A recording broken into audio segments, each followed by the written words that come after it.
Bismillahirrahmanirrahim. Dalam kitab Sahih Muslim yang disusun oleh Muslim bin Hajjaj, terkenal kitab ini Sahih Muslim pada jilid pertama yang diterbitkan oleh Darul Fikr, yang diterbitkan pada tahun 1992 Masehi atau 1412 Hijriah.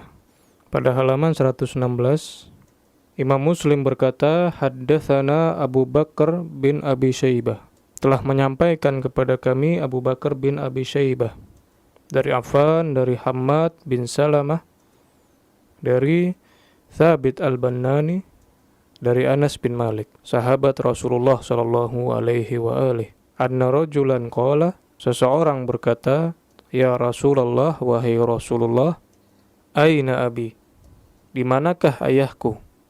Qala, Rasulullah sallallahu alaihi wa alihi menjawab, finnar, di dalam api neraka. Falamma qaffa da'ahu faqala, ketika laki-laki tersebut berlalu pergi, maka beliau sallallahu alaihi wa alihi memanggilnya seraya berkata, inna abi wa abaka finnar, sesungguhnya ayahku dan ayahmu berada di api neraka. Hadis tersebut memiliki dua kecacatan.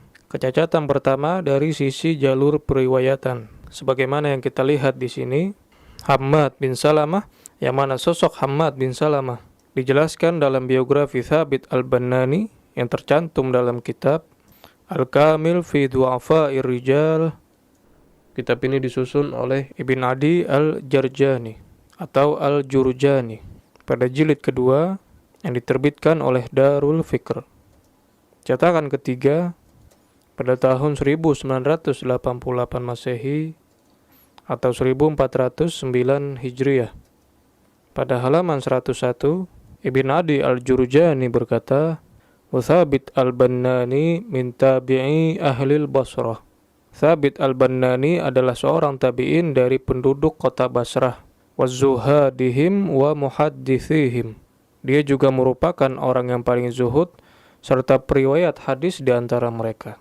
Waqad kataba 'anil a'immati wath-thiqat minan nas.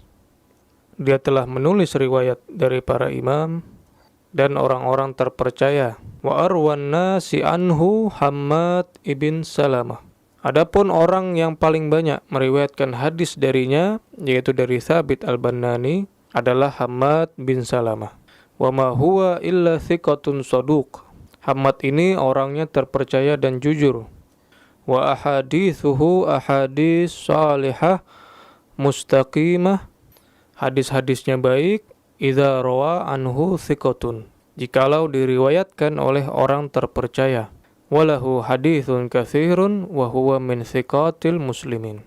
Hammad adalah salah satu perawi yang terpercaya dari kaum muslimin.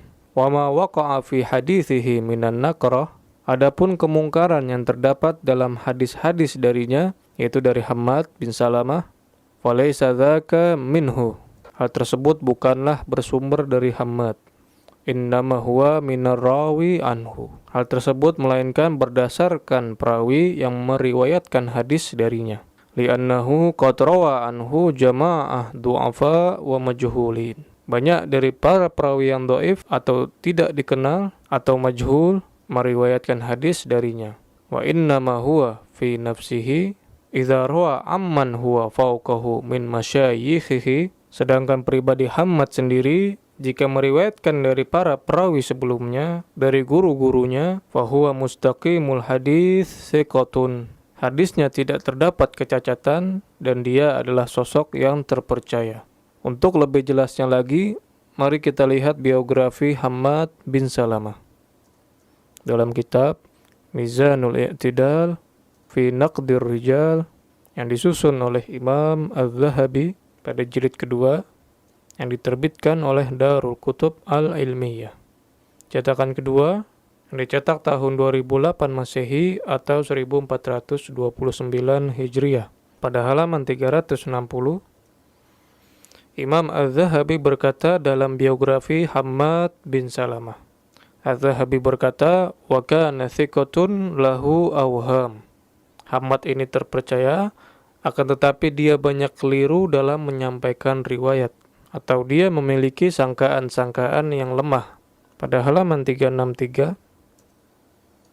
Qala Ibnu Thalji, berkata Ibnu Thalji, fasami'tu Ubad bin Suhaib, aku mendengar Ubad bin Suhaib berkata, inna Hammadan kana la yahfad, sesungguhnya Hammad tidak kuat hafalannya. Oleh karena itu Imam Az-Zahabi berkata, dia banyak keliru dalam penyampaian riwayat. Namun tetap dalam pandangan Az-Zahabi dia orang yang terpercaya.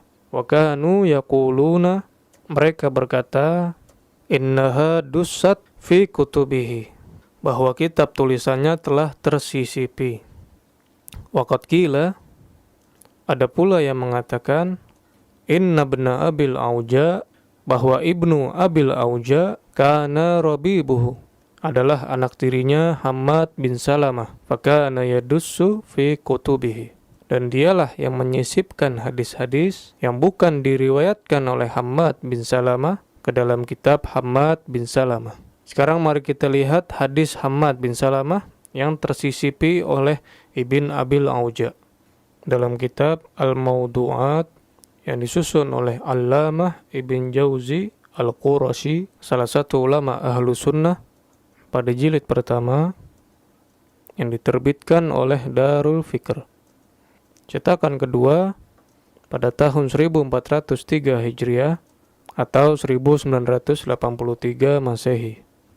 Pada halaman 122, haddatsana Hammad bin Salamah, telah menyampaikan kepada kami Hammad bin Salamah, telah menyampaikan kepada kami Thabit al-Bannani dari Anas bin Malik. Sanad hadisnya sama seperti yang terdapat dalam kitab Sahih Muslim di jalur periwayatan Hammad bin Salamah. Annan Nabiyya, sesungguhnya Rasulullah sallallahu alaihi wa alihi qara'a, membacakan ayat, falamma tajalla rabbuhu lil jabali ja'alahu dakkan, tak kala Tuhannya menampakkan diri kepada gunung itu, dijadikannya gunung itu hancur luluh.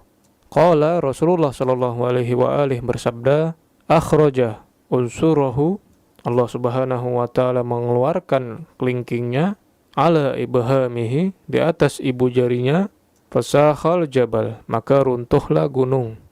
Faqala Humaid li Thabit, Humaid bertanya kepada Thabit, tuhaddithu bimithli hadha, apakah hadis semacam ini kau riwayatkan? Qala fadaraba biyadihi fi sadri, lalu dia memukul dadaku, wa qala, dan berkata, yaquluhu Anas, Anas berkata seperti itu, wa yaquluhu Rasulullah, dan Rasulullah pun demikian. Aktumuhu ana, apakah pantas aku menyembunyikannya? Ibn Jauzi berkata, wa hadza haditsun la yathbut, hadis ini tidak kokoh.